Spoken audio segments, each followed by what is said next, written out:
And I wanted to also discuss further into my blogcast or my vlog that was virginity is a must. Now, some of you guys was like, no, no, no, both of them has to be virgins, blah, blah, blah. But this was, in fact, the point I was getting at. I understand that both sides are supposed to be virgins, but, I go to the clubs a lot, dance with my boyfriend.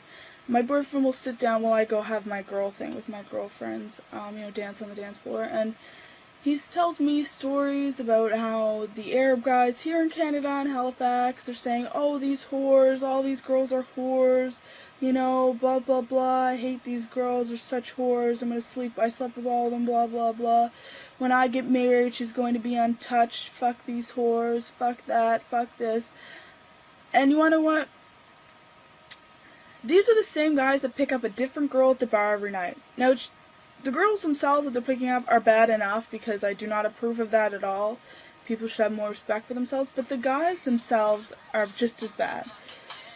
So pretty much I'm wondering here now I'm not necessarily wondering, is it okay for a guy to lose his virginity before?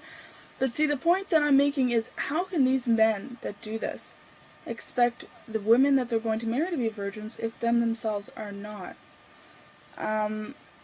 Pretty much I have this little theory, I don't know if it's exactly correct, but it is you can only expect as much from your partner or somebody else as you can expect them to expect you to do, right? So I can't expect my boyfriend to go off and buy me everything and pay for everything, because I can't expect him to expect that of me.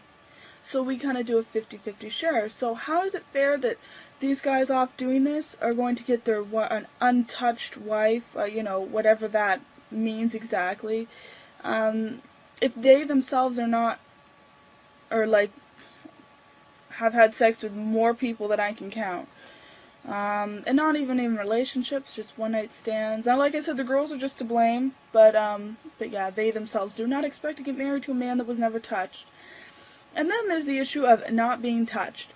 Now, I have, Muslim girlfriends, born Muslim girlfriends. Now herein lies the problem. They wear their hijab. They are very proper, very prim. You never know.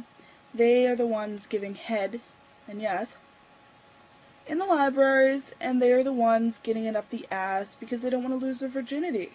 Now, these are the so-called untouched girls. The girls that don't date. The girls that wear hijabs, the really sweet ones that you guys love. But they're not really, you know what I mean? They're not untouched, which is driving me insane, because what makes this any right? You know what I mean? Neither way it's right. These girls say that they're untouched, they can go get checked. No, yes, they are in fact a virgin, but they have in fact seen more dicks than I will ever want to see in a lifetime. Then you have these guys who say they want their women untouched, that they're going to marry, but they think it's okay to go off and sleep with all these so-called whores here in Canada. Now, just because some of those men aren't comfortable with marrying a non-virgin, because they are afraid that because they've had something to compare them to, that they might be inadequate. I can't even get into discussing this right now, because it's just giving me a headache. I have too much to say in too little time. So you guys just think about that little, those little things that I pointed on, the girls wearing hijabs, they go off and suck so much dick and get it up the ass. I'm not saying all girls with hijabs do. I know that there are quite a lot of good ones. But there are girls that do that, and they're untouched virgins. Then there are the guys that want to marry untouched virgins, and then they themselves go off and sleep with everybody.